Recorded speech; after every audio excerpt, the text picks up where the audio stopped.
Hello good evening friends. बहुत सारे बच्चे मुझसे पूछ रहे थे कि सर जी एमपी काउंसलिंग की सीट से कैसे रिज़ाइन करते हैं। मीन्स अगर आपको फर्स्ट राउंड में कॉलेज अलॉट हो गया है और आप उससे रिज़ाइन करना चाहते हो तो आप कैसे करेंगे, है ना। और कौन कौन से आपको इफ़ेक्ट पड़ सकते हैं रिज़ाइन करने के बाद। तो फ्रेंड जैसा कि रिज़ाइन का जो ऑप्शन है वो बेसिकली हमारे एमपीडीएमए की वेबसाइट पर आता है। तो जैसा कि आप जा सकते हैं यहाँ पे लेटेस्ट इंस्ट्रक्शन में।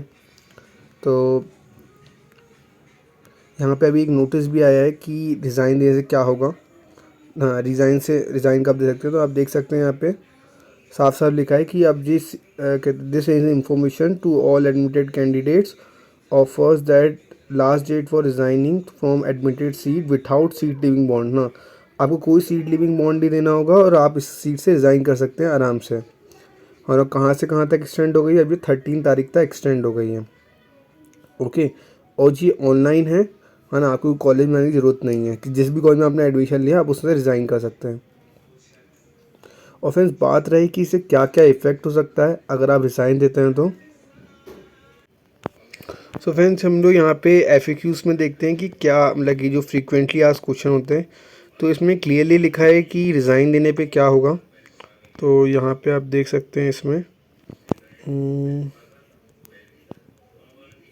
हाँ।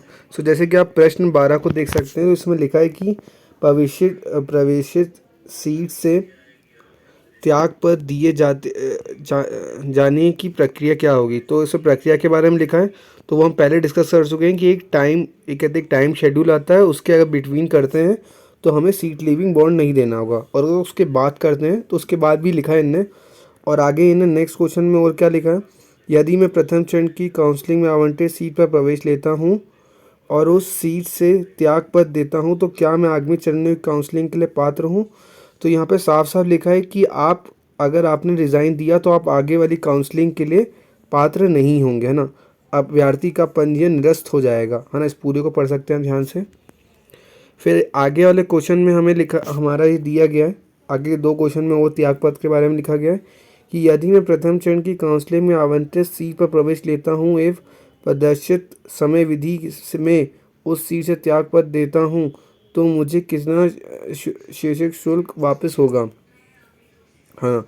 तो यहाँ पे लिखा है कि आपने जो फीस दी है कॉलेज में वो आपको वापस कितनी होगी, है ना, कितना लॉस। तो यदि आप द्वितीय चरण की काउंसलिंग में 2 दिवस पूर्व तक त्यागपत्र देते हैं तो आपकी जमा की गई फीस से 10% अधिकतम 10,000 काट कर आपकी फ़ीस काउंसलिंग समाप्ति के उपरांत वापस कर दी जाएगी, है ना।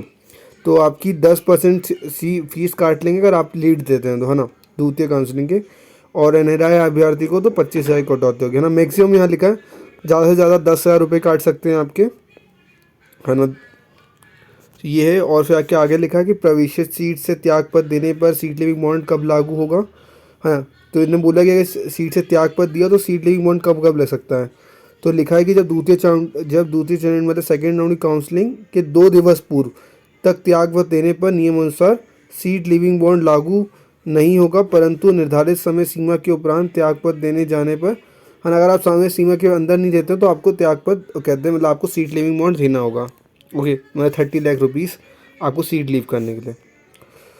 बाकी अगर आपको आगे के डाउट हैं कुछ भी रिलेटेड काउंसलिंग से रिलेटेड तो आप इसके अंदर देख सकते हैं। एफएक्यूज़ के अंदर आपको ये एमपी काउंसलिंग मिल जाएगा और मैं इसका पीडीएफ आपको नीचे सेंड भी कर देता हूँ, इसका लिंक डायरेक्ट। फ्रेंड्स आज के लिए इतना ही एंड थैंक यू।